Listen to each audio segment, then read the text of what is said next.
If you're watching this, you're probably wanting to get better at breaking, but you may not quite know the right place to start. I know the feeling. Just know that by being here, you're in the right place. What's up, y'all? This is Kai from Vertigo Vision, and today I'm making a video because 9 years ago, I had just discovered the amazing world of breakdancing, also known as breaking. And when I saw it, I was immediately hooked.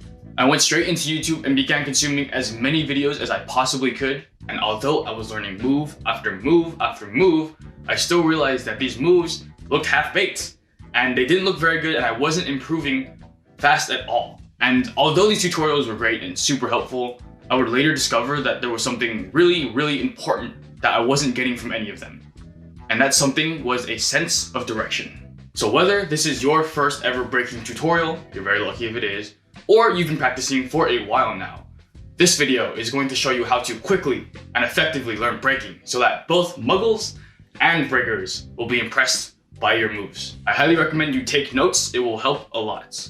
That way you'll be able to jot down any questions as they come, you'll be able to leave them in the comments below, and you'll have something to take with you after this video is done. If you clicked on this video and you've made it this far, it means you're officially serious about leveling up and getting into breaking. So let's just get one thing out of the way. Do not call it breakdancing. The reason we don't do that is because in the 80s, breaking got very popular. Like Fortnite, fidget spinner level popular. It became a trend. And once the trend was over, breaking got chewed up and spit out and left to rot. And it took a long time for breaking to come back up to the level it is now. So we don't call it that because it is a reminder of bad times, and it will save you months of community embarrassment by not calling it that. So just don't call it breakdancing. You're welcome. The whole point of this video is to show you that although this dance looks so crazy from the outside, it is just like any other skill. It can be broken down into smaller building blocks, and we are going to take it slow but effective. We're not going to build a giant Death Star today. We're just going to build the skeleton so that your Death Star can be nice and clean and round and beautiful. So when we look at the whole art of breaking, it can be divided into 4 main categories: top rock, footwork, freezes, and power. When you watch beginner breaking tutorials, most of them out there are going to try to teach you one individual move that falls into one of these 4 categories. But instead of spending hours trying to learn all of these different moves and only retaining like 20% of them, let's instead focus on the leading dominoes, or the key positions and points of each category, so that when you do learn these moves, you'll be able to get them a lot quicker. And I identify these positions by realizing that after 9 years of breaking, my peers and I always tend to go back to these 4 same positions. No matter what we're practicing, we end up always going back to these 4 positions. The thing that each of these 4 positions have in common is that they are all centers of balance. This first position is the neutral top rock position.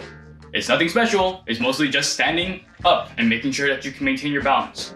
As unseeming as it looks, it is extremely important that you're able to always be able to come back to the neutral position. Neutral position is essentially standing up, but making sure that your weight is mostly on the balls and toes of your feet. If your heels are digging into the ground, you're gonna notice that you have a lot more weight that you have to deal with. It feels a little bit clunkier if you're trying to put your heel down on every single step, but if you raise your toes and your feet, you'll notice that you feel a little bit lighter and you don't have to compromise speed. Boom.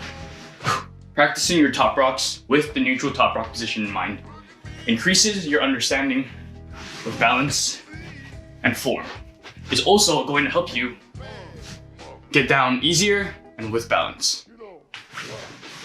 So the basic top rock movements I recommend you practice with this position in mind is 1, cross step, and 2, kick side step.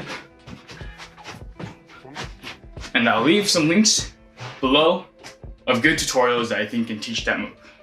Second key position we'll be learning today is the footwork neutral position, also known as position 0. The way you do this is you stay on your toes, not on your feet like an Asian squat, on your toes. Keeping your knees closer to the ground and making sure that your upper body is balanced along your center of gravity. The reason why this is an important position for footwork is because if you can balance on your own without using your hands, these moves that require hands will be a lot easier because you already don't have to rely on your hands. When I started breaking, I didn't know about this position. So when I would learn footwork, I would always make sure that I ended up here. And not only does that make my footwork slower, but it looks slower and less clean, it looks sloppy. On the other hand, if I can make sure that my neutral position is solid, and when I end up doing moves, it takes a lot less effort, it's less energy, and it looks cleaner. So whenever you learn footwork, keep neutral position in mind. You should always be able to switch and change weights quickly and effortlessly. The moves I'm going to recommend for beginners to learn with neutral position in mind are kickouts, hooks, and 6-step. This third position I'm about to teach you is for ground power, back freezes, and back movements. You're gonna lay on the floor, you're gonna kick your feet and your hips up, and make sure that your legs are engaged, and so are your hips, so that your lower back isn't touching the ground. You see? It's not touching the ground. If you're on your lower back when you're practicing moves like this, it's not only harder to move off of your back, because you have to get all the way up, but you might also hurt yourself. Don't hurt yourself. So, stay up here, try to get your hips above your head, and keep your legs engaged. You can practice this whenever you're bored. People might look at you funny. Doesn't really matter. Who cares? Aha! And the reason why this position is important is because I can always transition to ground freezes. It's the back motion for whenever you learn a windmill. And once you end up learning back rocks, it's important for leg too. The moves I'm going to recommend for beginners to learn with neutral back position in mind are back rocks, back spins, and eventually windmills. This fourth and final position I'm going to teach you guys is going to help you with your solid air power and also for air freezes. And that is going to be split handstand. And if you cannot do handstand yet, it's okay. All you gotta do is find a wall to practice on. If you don't have a wall, you can always practice by keeping a foot on the ground. So just, try to get off slowly until you can get into the split.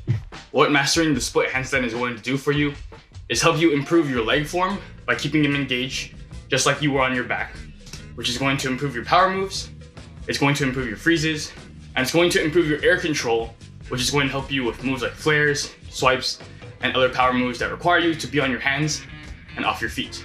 Like I said, split handstand requires a lot more attention than the others are going to, so I don't expect you to have it immediately, but this is a long-term investment. If you can get split handstand nice and strong, all of your power moves and all of your freezes are going to benefit from it. And the few moves I'm going to recommend for beginners to learn alongside split handstand position are handstand variations, so being able to do a handstand, but being able to switch your legs, swipes, and then when you're eventually ready, try flares. And like I said, if you have any questions below about any of those moves, you can always leave it below. So there you guys have it. We have our 4 neutral positions. First, we have top rock neutral position. Second, we have footwork neutral position. Third, we have back neutral position. And fourth, we have handstand neutral position. This is going to be the 20% of effort that is going to benefit 80% of your practice. And while these steps are by no means everything in the book, they are definitely extremely paramount and will help you for the rest of your journey to come. Thank you guys for watching this video. I hope it helped. And if it did, please like and subscribe. My name is Kai. I'm a filmmaker, b-boy, and a creative entrepreneur. And I plan on making a lot more content from this point on.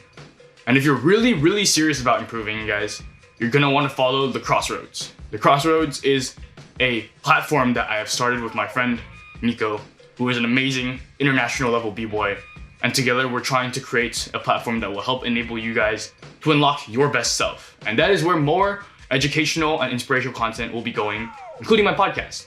So go ahead and check out The Crossroads, that's Crossroads Z, and Crossroads Move, if you're really serious about this and you wanna take yourself to the next level. I believe in you guys. You got this. I'll see you in the next one. Take care. Till then. Peace.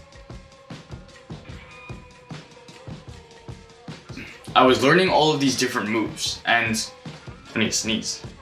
I really don't want to kick anything here, damn it. Ouch!